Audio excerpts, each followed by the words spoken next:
Or you could use a paper, maybe it's got softer, it's got texture on it, like this, and then maybe use a blunt piece of wood or another blunt drawing tool and press that.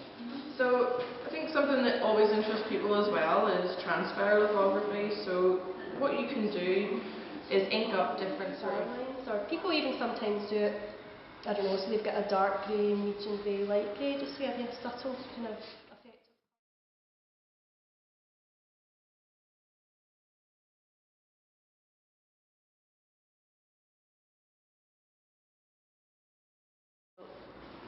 When did you study at GSA? Right, I started in 1976 and graduated in 1980. I think is that making me the oldest guy in the project? Yeah, the oldest. A senior, right? And why did you choose printmaking? See, by the time I think I actually was quite set on printmaking even before starting art school, but as I spent time going through first year, I felt more and more that I wanted to do printmaking, because my work was always leaned really heavily on my drawing, and obviously drawing was a huge part of printmaking. Has it had a big influence on your career, like after printmaking? Yeah, definitely. Yeah, I mean, obviously in the first instance, within a matter of months of finishing here, I took up the job at the Glasgow print studio as the litho technician. So I mean, obviously the connection there is hugely strong, and that was a really good time. It sort of gave me access to facilities down there, as well as all the duties that go with that job. Editioning for artists, you know, everyone from Alistair Gray, Peter Housen, Barbara Ray, you know, and others that I'm probably forgetting, Peter Wilson, a whole raft of artists that I had experience like editioning for, and that was really good. And I mean, I've kept printmaking through my entire life, you know, adult life. That in itself I often think of as an achievement on its own. Do we still make it up? Yeah. I mean, I think anyone that manages to keep producing art, especially in the current climate, deserves a tufty badge before you even start talking about the work. You know? Yeah, and has your work changed much since leaving GSA? Yeah, and in fact I would say that there was quite a seismic jump, almost right at the point of like graduating.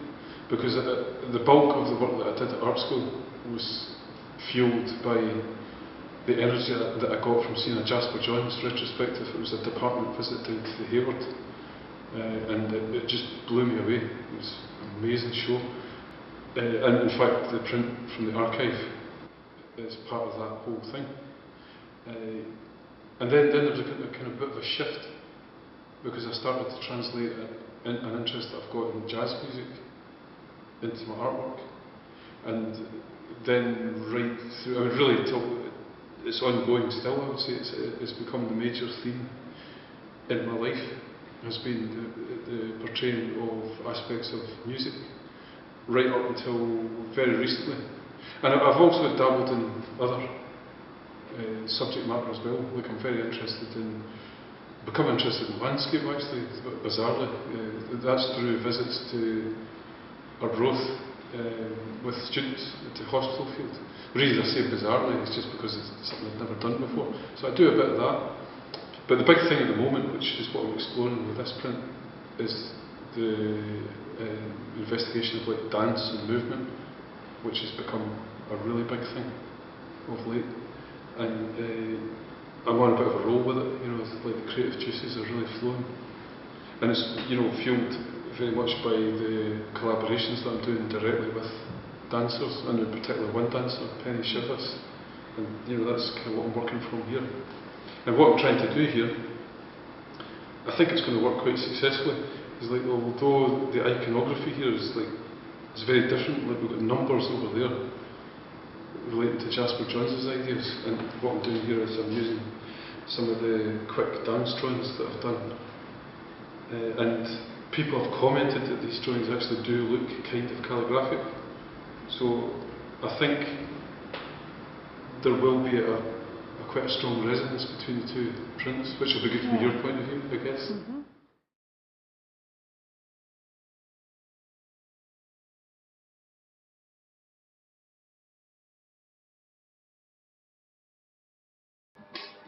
I actually studied at Glasgow School of Art between 1979 and 1984.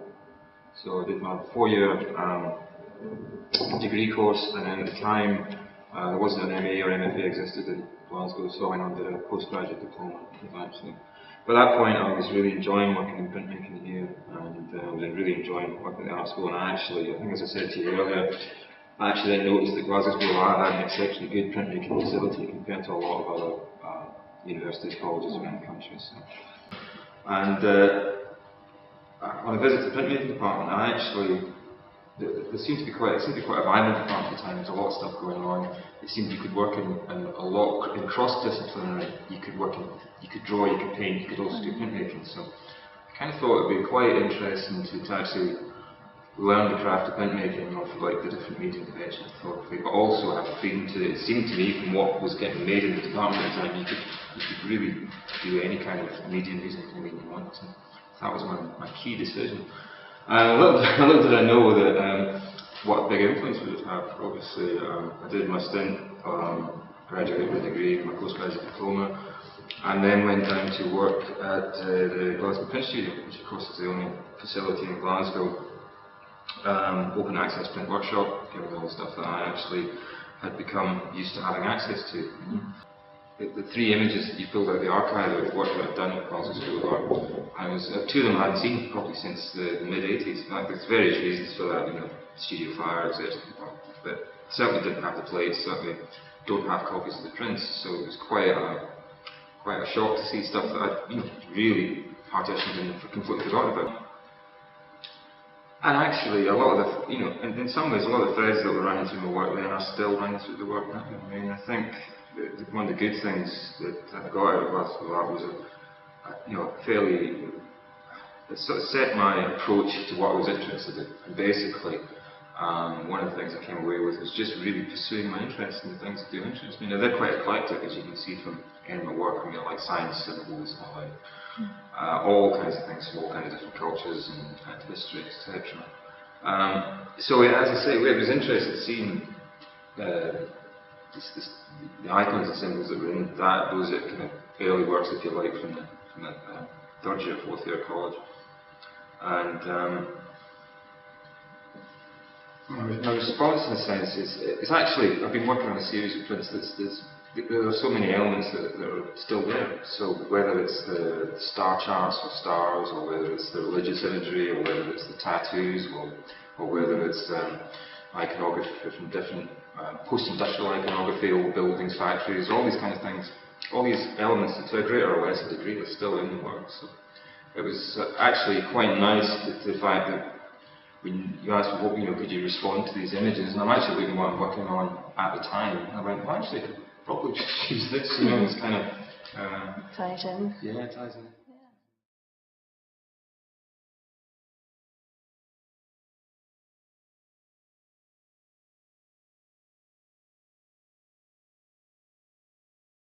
I studied at Glasgow School of Art from 1982 to 1986, and decided to do printmaking because I had a lot of friends who were already in the printmaking department, and I'd heard how good it was and how you could work in any time you wanted. There was no time scale, you could come and go as you pleased, and you could work in paintings, drawings, and also learn about the printmaking process as well. It's had a huge impact on my life, printmaking, because when I left art school I continued to make prints in the Glasgow Print Studio. I did a lot of editioning and learned new skills in that way as well. Editioning for the likes of Elizabeth Blackadder, Eduardo Palozzi and other such artists. So that was a great experience as well. And continued to do more work as well as an artist. Then unfortunately I had to get a real job and went into teaching, where I've developed printmaking in that sense as well. And while doing this, I also then became a board member in the print studio, and then went on to become the chairman. So I was the chairman for 10 years, and in that time I put quite a lot of effort into the education side in the print studio, and was sort of instrumental in getting a arts sort of education officer in the print studio as well, which is what we've got now.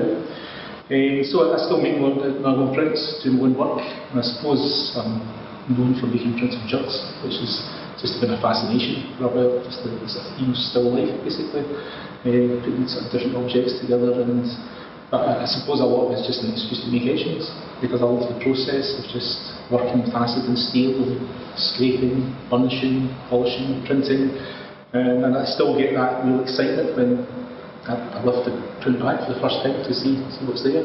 Sometimes it's disappointing, but very often it's something which is very pleasing.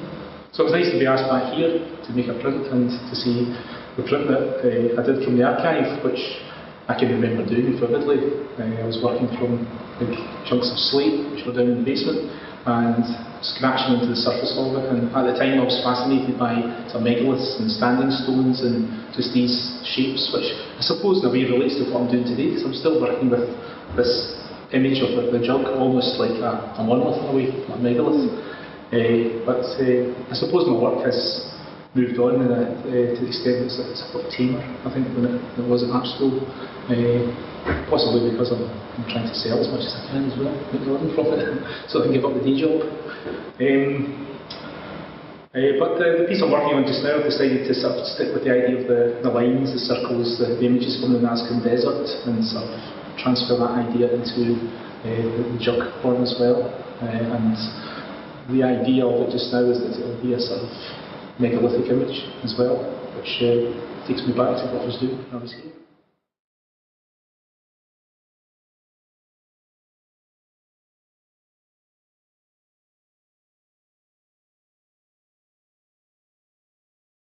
So I studied at GSA, started as a student in 1988, and did my undergraduate in printmaking, and I did my postgraduate in 1992-93. Part of my postgraduate I spent in America as well. So I chose printmaking. When I started studying art school, you just did a general first year, so you didn't have to choose your discipline straight in from school or whatever. So you kind of did a general first year, and I had made some prints, which were in my portfolio to try and get into art school, just screen prints. When I came in and started doing printmaking, we managed to get a 2-week block in lithography, I think it was. And that was a sort of taster to see which department you might be interested in applying to. So I did 2 weeks there and didn't realise that sort of things that I'd been doing before were actually classed as printmaking, although I'd been making screen prints. So it was quite interesting to get in the first year, and as soon as I got in I was hooked, just in the process and also the results that you could get from it. Printmaking's had a big effect on my life and my career, because I've pretty much worked here not long after graduating. So it's always been part of what I've been doing for the past 25 years. And I still continue to make prints long into the future. And yes, still making art as well. And print forms a big part of what I do, not solely, but a huge big part of it. The print that Aoife's chosen from the archive was a print I made in second year. It was probably, I think, maybe the third or the fourth LIGO I had made. And I was just really interested in the idea of how you could build up layers, and it was really the first time experimented with overprinting, so you could get multiple colours from more than one plate. It was really, I think probably that was the first print that I tried to do that in. I think there was maybe 7 colours in it, if I remember rightly. The piece I'm doing for this part of the project now it's still related in ideas, but maybe visually it doesn't link particularly well with the print from the archive, but the ideas are still been pretty much the same, I would say, since I had been in second year at art school. The theme's still the same, where I'm looking at land use. Most of the work I've made has been based on landscape, and the effects that industry has or man has on the landscape, or things that have changed over the centuries. So this piece I'm making for the project is based on a disused building that's been around for a long time. And it still sort of ties in with the idea of the first piece. It was decay. The print from the archive looked at scrapyards and sort of renewable energy And the idea that there was a matchstick there that was burnt out was showing the sort of decay. Well, the decay in this piece is the building that's no longer used.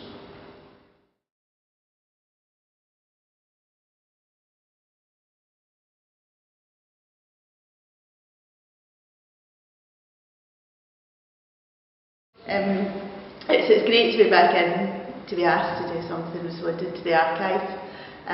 Always nice to be back in the art school and in printmaking. Great memories of making the piece of work that was in the archive, still a piece I like. And I think at the time we were asked to respond to a self-portrait project where we're putting ourselves in different positions and then imagine how we felt in that position, do a representation of that. It kind of did tie in with what I was interested in at the time, which was more to do with identity and sort of relationships and things. And I suppose my work's still interested in those kind of themes of identity. It became more about mortality, and then it became sort of interested in science and lots of issues, but a kind of enduring theme all the way through.